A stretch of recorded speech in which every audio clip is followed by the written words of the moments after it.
అందరికీ నమస్కారం. ఒక జనసేన కార్యకర్తగా కాదు, ఒక ప్రభుత్వానికి సంబంధించిన ఎమ్మెల్సీగా కాదు, లేకపోతే ఒక కుటుంబానికి సంబంధించినటువంటి వ్యక్తిగా కాదు, ఒక సినిమా మనిషిగా కాదు, ఒక మామూలు హ్యూమన్ బీయింగ్గా నేను ఈ మాట మాట్లాడుతున్నాను. దీంట్లో ఎవరికైనా సరే వివాదాస్పదం చేయాలనుకుంటే అది మీ వ్యక్తిగత ఇష్టం. కానీ ఒక విషయం మాత్రం మీతో స్పష్టంగా చెప్పాలనుకుంటుంది ఏంటంటే, ఈ మధ్యకాలంలో ఆడపిల్లల వస్త్రధారణ మీద చాలామంది కామెంట్స్ చేస్తున్నారు. ఓపెన్గా మాట్లాడాలంటే ఈ మధ్యకాలంలో శివాజీ మాట్లాడాడు. Shivaji is not my target. ఒకవేళ అతను ఎవరన్నా సరే శివాజీ నా టార్గెట్ అనుకుంటే అది మీ ఇష్టం.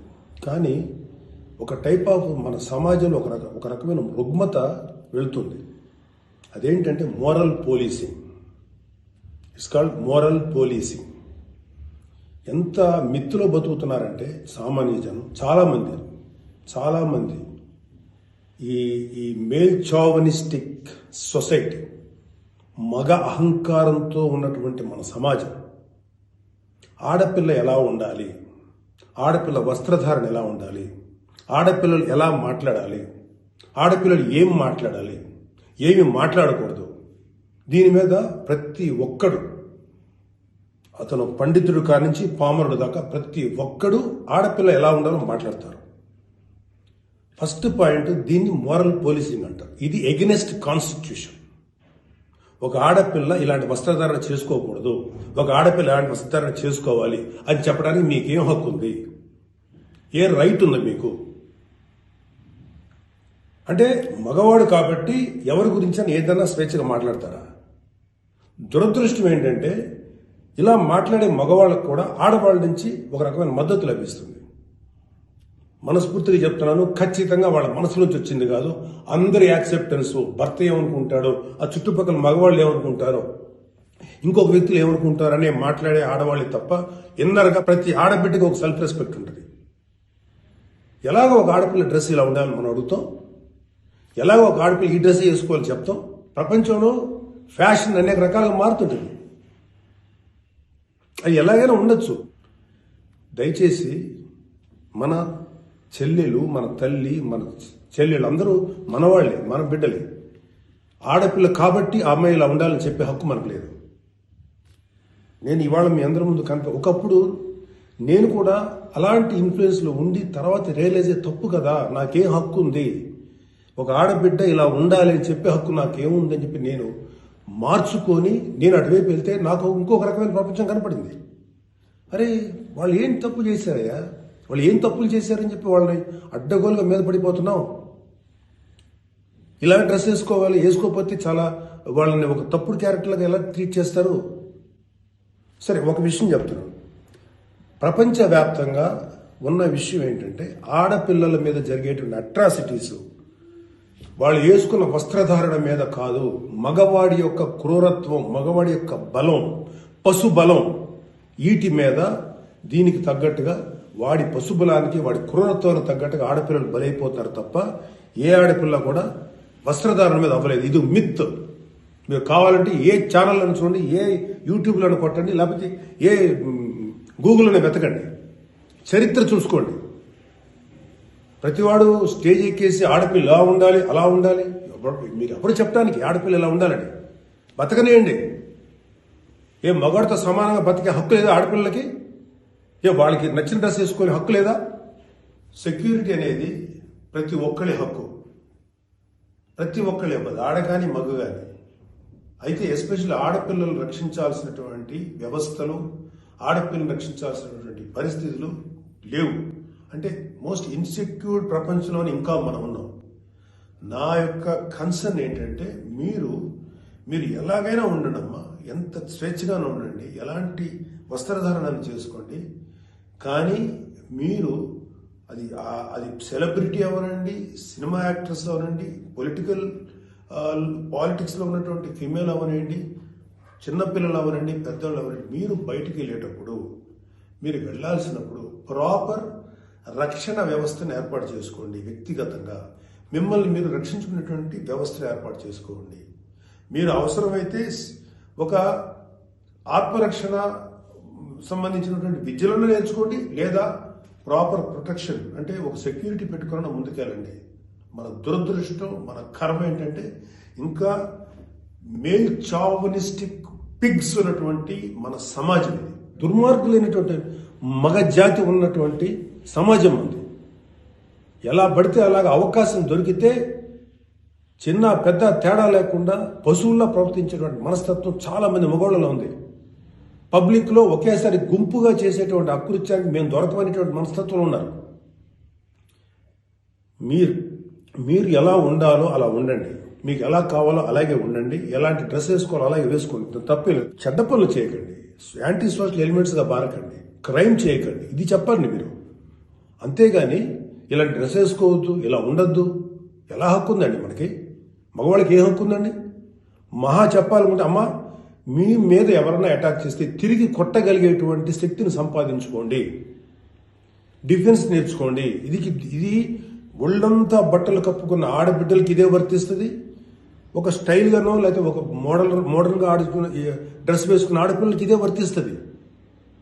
దీనికి మగవాడి యొక్క చండాలమైనటువంటి మనస్తత్వం చాలా, అంటే నాట్ ఆల్ మేల్, సపోజ్ కొంతమంది క్రూయల్, ఒక ఆడదాన్ని విలాస వస్తువు చూసే ప్రతి మగ వెధవతి చెప్తున్నాం, వాళ్ళకి ఏ అయినా ఒకటే, ఒళ్ళు నిండా బట్టలు కప్పుకున్నా ఒకటే, మోడర్న్గా స్టైల్గా బట్టలు వేసుకున్న ఆడది ఒకటే. వాళ్ళు కొంతమంది గురించి ఆడపిల్లలు ఇలా ఉండాలి అలా ఉండాలి చెప్పడానికి ఏంటి? మీరు ఒక్కసారి వడ్డాది పాపయ్య గారి బొమ్మలు చూసారా? మన అజంతా శిల్పాలు చూసారా? చాలా స్టైలిష్గా మోడర్న్గా ఉంటాయి. అంటే ఆడదానికి వస్త్రాలంకరణ అనేది ఆయా సమాజాల యొక్క కల్చర్ని బట్టి మారుతుంటుంది. ప్యాంటు షర్ట్ వేసుకుంటే తప్ప, చుడిదార్ వేసుకుంటే తప్ప, లేకపోతే మోడర్న్గా మిడ్డీ వేసుకుంటే తప్ప, ఇది వాళ్ళ తప్పు కాదు. వాళ్ళకి సరిగ్గా రక్షణ కల్పించలేకపోవటం, రాజ్యాంగమైనటువంటి మన ప్రభుత్వ వ్యవహారం వాళ్ళకి సరిగ్గా రక్షణ కల్పించకపోవటం ప్రభుత్వ వైఫల్యం అవుతుంది. దాన్ని ఎంకరేజ్ చేసి దాన్ని అడ్డుగా తీసుకొని ప్రభుత్వం యొక్క వైఫల్యాన్ని అడ్డుగా పెట్టుకొని దాన్ని చెల్లరిగిపోయే దుష్కర మూకల యొక్క పని తప్ప ఆడపిల్లల తప్పు కాదు. ఆడపిల్లలు వేసుకునే డ్రెస్సు వల్ల ఆడపిల్లల మీద అత్యాచారం జరుగుతుందని మీరు మీ పనికి మాలిన కామెంట్లను సపోర్ట్ చేసుకుంటే మాట్లాడే మాట ఇది. మారిపోతుంది సమాజం. ఏఐలోకి వచ్చాం మనం, ఆర్టిఫిషియల్ ఇంటెలిజెన్స్లోకి వచ్చాం. ఇంకా ఆడపిల్ల ఇలాగ ఉండాలని చెప్పి మనస్తత్వం ఉన్న మగవాళ్ళని ఖండించండి. ఇన్ని కబుర్లు చెప్తున్నారు. నేను ఒకసారి లాంగ్ బ్యాక్ చెప్పాను, ముగ్గురు మహానుభావులు మాట్లాడిన మాటలు చెప్పాను. వాళ్ళు ఇలాగే కామెంట్ చేశారు. అప్పుడు వాళ్ళకి ఆన్సర్ చెప్పాను. ఇప్పుడు మళ్ళీ చెప్తున్నా, ఆడదాన్ని అవమానించిన ఏ ఒక్కడు కూడా బాగుపడలేదు మన పురాణాల ప్రకారం. ద్రౌపదిని నడి సభలో అవమానించిన ప్రతి కౌరవుడు సర్వనాశనం అయిపోయాడు, ఇంక్లూడింగ్ భీష్మాచార్యుడు, ద్రోణాచార్యుడితో సహా. ఇప్పుడు నేను మాట్లాడినాక నాకు 100 కామెంట్లు పెడతారు మీరు, నాకు తెలుసు. అయినా నేను నా వాయిస్ ఓపెన్ చేయకపోతే తప్పు చేసినాను అవుతాను. చాలా మంది ఆడబిడ్డలు వాళ్ళు ఎన్ని బాధలు పడి ఎంత చేసి ఇలా ముందుకు వస్తున్నారు. వాళ్ళకున్న వ్యక్తిగత సమస్యలు ఉంటాయి. ఒక ఆడపిల్లకి సంబంధించినటువంటి ఎన్నో రకాల ఇష్యూస్ ఉంటాయి. అటన్నింటినీ కాదనుకుని సమాజం గురించి బతుకుతున్నారు. ఐఏఎస్లు అవుతున్నారు, ఐపీఎస్లు అవుతున్నారు, లేకపోతే పెద్ద పెద్ద పొజిషన్స్లో ఉన్నారు, సినిమా ఇండస్ట్రీలో ఉన్నారు, లేకపోతే క్రియేటివ్ ఇండస్ట్రీలో ఉన్నారు, పెద్ద పెద్ద వ్యాపార సంస్థలో ఉన్నారు. ఆడదాన్ని గౌరవించిన ప్రతి ఒక్కరు గొప్పోడయ్యాడు. గొప్ప గురించి కూడా మాట్లాడు. రెస్పెక్ట్ ఇవ్వండి అయ్యా మా తోటి ఆడపిల్లలకి. మహా అయితే మీరు ఏం చెప్పాలి ఆడపిల్లలకి? అమ్మ మిమ్మల్ని మీరు ప్రొటెక్ట్ చేసుకునేటువంటి స్థితిలో ఉండండి, మిమ్మల్ని మీరు రక్షించుకోండి, లేదా రక్షణగా మనుషులను తీసుకెళ్ళండి, ఏదో ఒకటి చేయండి. కాకపోతే ఏంటంటే మీకు ఇంత చుట్టుపక్కల ఇంత కరుడు గట్టినటువంటి దుర్మార్గమైన కామాంధులైనటువంటి సమాజంలో కొంతమంది ఉన్నప్పుడు వాళ్ళని మిమ్మల్ని మీరు రక్షించకుండా ఏర్పాటు చేసుకోండి. మీకు ఒక తమ్ముడుగానో, ఒక అన్నగానో, ఒక తండ్రిగానో, ఒక సోదరుడుగానో ఇది నా రిక్వెస్ట్ తప్ప మీరు ఇలా ఉండాలని మాత్రం చెప్పటం పెద్ద క్రైమ్. ఆడపిల్లలు ఉండాలని చెప్పేది పెద్ద క్రైమ్, వెరీ బిగ్ మిస్టేక్. ఇది ఇలాంటి దాన్ని మాట్లాడినందుకు ఒక వ్యక్తి యొక్క వ్యక్తిత్వం పక్కన పెడితే ఇలాంటి మాట్లాడినందుకు ఈ మాటలు సపోర్ట్ చేసేటువంటి స్త్రీల గురించి నాకు బాధ అనిపిస్తుంది. ఇలా మాట్లాడతారా? మీ తోటి ఆడపిల్లను ఒకడెవడో అంటే వాడికి సపోర్ట్ చేస్తారా మీరు? అలాంటి దుర్మార్గమైనటువంటి ఆలోచన సపోర్ట్ చేస్తారా? కమాన్, మా బయటకు వచ్చి ఓపెన్ చేయండి, మీ మౌత్, మీ వాయిస్ ఓపెన్ చేయండి, ఫైట్. ఈ చాదస్తపు మెంటాలిటీ ఉన్నటువంటి మగ వేదవులకి ఇలాంటి ఆలోచించే సన్నాసులకి, అలాగే ఇలాగ దాన్ని సపోర్ట్ చేసే పిచ్చి వాళ్ళు ఆడవాళ్ళు, ఆ మగవాళ్ళ యొక్క అణిచివేతకు గురైతున్న ఆడవాళ్ళు మాట్లాడే మాటలకి మీరు ఎదురించి మాట్లాడండమ్మా. Please come and voice out. ఎంతసేపటికి సమాజంలో ఇలాగా ఆడబిడ్డలు విక్టిమ్స్ అయిపోయారు, ఎన్ని రకాలుగా అవమానించబడుతున్నారు, హింస చేయబడుతున్నారు, హింస పెట్టబడుతున్నారు. వాళ్ళని మీరు సపోర్ట్ చేయాలి. వాళ్ళని సపోర్ట్ చేయకుండా వాళ్ళ మీద అట్రాసిటీస్ చేసే వాళ్ళని సపోర్ట్ చేస్తారేంటి? ఆడబిడ్డలు కదా, ఎవరైతే నష్టపోయారో వాళ్ళు కదా మీరు సపోర్ట్ చేయాలి.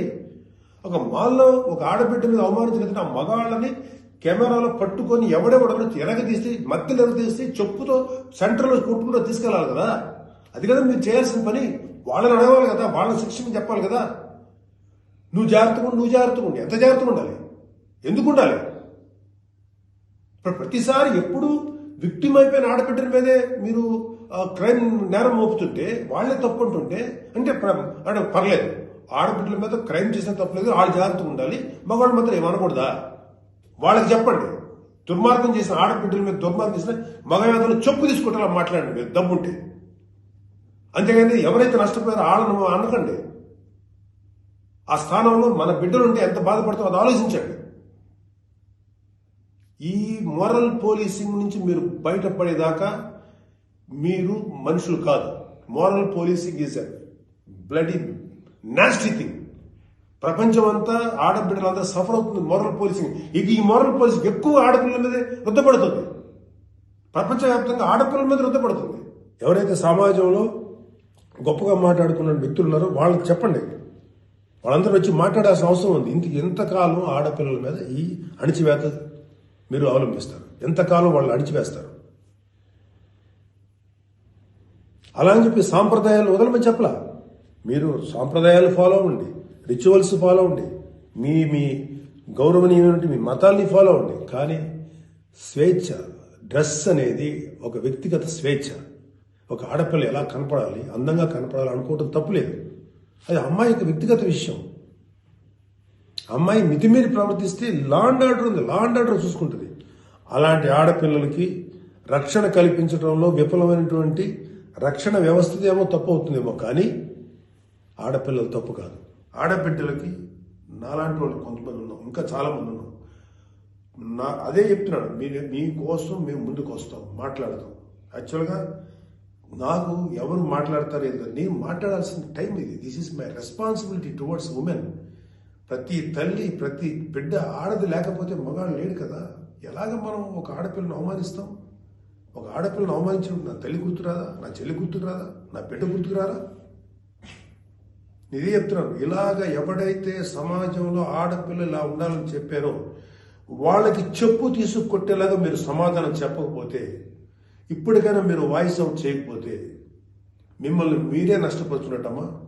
ఇవాళ నేను వచ్చి మాట్లాడుతున్నా కదా, ఒక మీ తోటి తండ్రి అనుకోండి, తమ్ముడు అనుకోండి, అన్న అనుకోండి, ఏదో అనుకున్నాను మాట్లాడుతున్నాను. మీరు ఇప్పటికైనా మీరు బయటకు వచ్చి మాట్లాడండి. ఖచ్చితంగా ఇవాళ నాకు I have to appreciate women commission. వాళ్ళు ఫైట్ చేస్తారు, అడుగుతున్నారు. అలాగే కొంతమంది ఆడపిల్లలు అడుగుతున్నారు. అడిగే వాళ్ళని తప్పంటారండి. Non sense. ఫైట్ చేయండి అమ్మా. మాలాంటి వాళ్ళు మీకు ఎప్పుడు సపోర్టే ఉంటాం. Please fight against this inhumanity. ఈ దమనకాండకు వాళ్ళకి దుర్మార్గం ఆలోచనకు మీరు ఫైట్ చేయండి అమ్మా. But come out, voice out please తల్లి.